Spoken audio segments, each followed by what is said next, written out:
Hey, what's up everybody? Rob Marzullo here from Ram Studio Comics. Welcome back. So in today's video, I'm once again using Procreate on the iPad Pro, and this is a full pencil to color, so pencil, ink, and color of Mary Jane Watson from Spider-Man.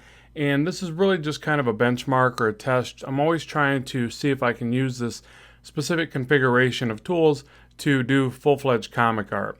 And the reason why that's such a big deal for me is because I currently feel more comfortable penciling in Procreate, inking in Clip Studio, whether it be the app and really mainly the desktop version on a Cintiq, and then coloring inside of Photoshop. So those are my primary go-to softwares that provide me with the most ease of use and comfortable workflow. So that being said, this one I forced myself to stay within the app Procreate and do all of it from start to finish. So by the end of this, you'll see this being completely done in a comic style in this app. Now, when using it to ink, that's the part where it starts to feel a little bit awkward for me. One of the things that I do is I bump up the streamline feature, and I've got some other videos talking about that, but it's just basically under the brush settings. So as you increase the size of the streamline feature, you're going to get a little bit more smooth flow to the ink, and then also, or basically the curve that you're putting down. And then it makes really good sense for things like hair, the curve of the neck and the shoulders, so the long flowing curves. The other thing I couple that with is I actually overshoot the line. So a lot of cartoonists do that where they'll draw way past the line intentionally to get like this nice smooth line, and you'll kind of ghost over the place where you're going to put the line a few times before you actually draw it. So if you need to, we can get into more lessons on that, and I think I've covered that in other videos as well. And then the coloring is pretty much probably second, I would say. So it's probably like the penciling is by far the best inside of Procreate. I just can't compare it to anything else. Even drawing on paper now, I like compare that to drawing in Procreate. It's that efficient for me for some reason. I just love it. The only thing I would say is if the screen was just bigger. That's the only thing where when I go to my Cintiq, I still feel a little bit more like I've got more real estate and I've got more page to work with, and sometimes that helps me out a lot if I'm feeling a bit hindered with my ideas. Generally, having a bigger work area helps me. And that probably stunts from my old traditional days, because whenever I would struggle to draw on 11 by 17 or 8.5 by 11, I would jump up to a big poster board and start sketching, and it would always seem to come out better because something about working large just makes it easier to process that information, for me anyways. So that's probably the only difference from the iPad Pro to the Cintiq, that I can say the Cintiq still has it beat. And the Cintiq actually has a little bit better grip with the nibs that you can find. So it'll be nice when the iPad Pro starts, thinking more heavily into that and providing more nibs and more screen options and so on and so forth. So as it is, this is what I was able to come up with, and I'm still obviously in the pencil drawing stage here. I like to refine that pretty tightly before I go to the inks. It again allows me a little bit more confidence when I go to ink, especially if I'm feeling a little bit less confident with the ink process, and like I said, in which case this is because of the slide on the screen. One thing I will say though is that it's come a long ways, and not just with revisions of the app, but also just by forcing myself to do this.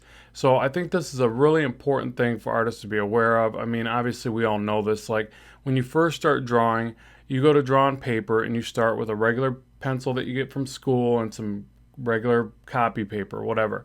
And you're not even aware of better tools. You're at that point, you're just trying to figure out how to make something look three-dimensional on a 2D surface.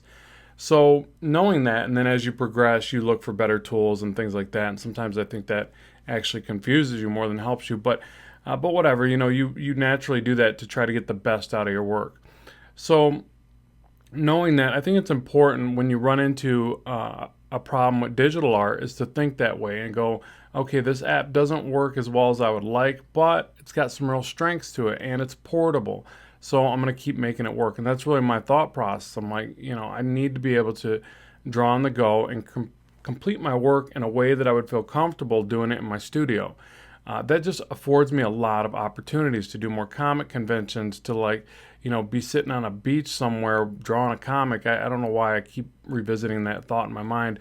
But those are goals. And I know that the app is capable of it. I've seen amazing work come out of this, and not a lot of comic work. I mean, there's definitely some great comic work coming off of this thing now by some fantastic artists, but I noticed first that the digital painting was just phenomenal, and it is a very different process, but it just kind of makes me think if it can be done with digital painting, it can be done with comic art, no matter how different the styles may be.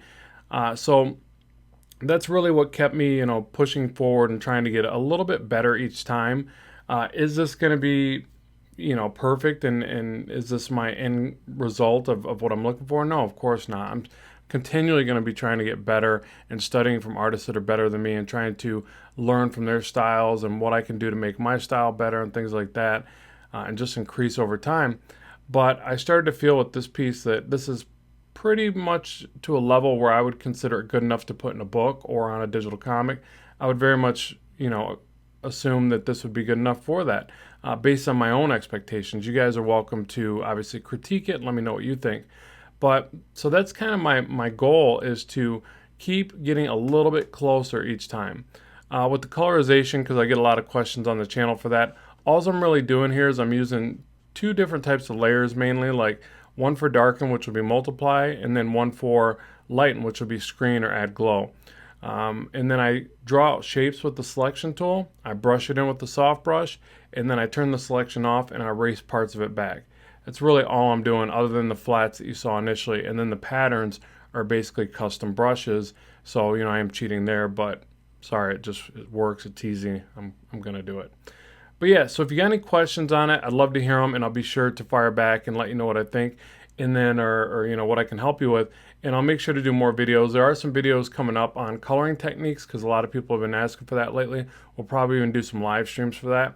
So I really appreciate you watching. Thanks for the support of the channel. As always, keep drawing, keep having fun, and I will talk to you soon.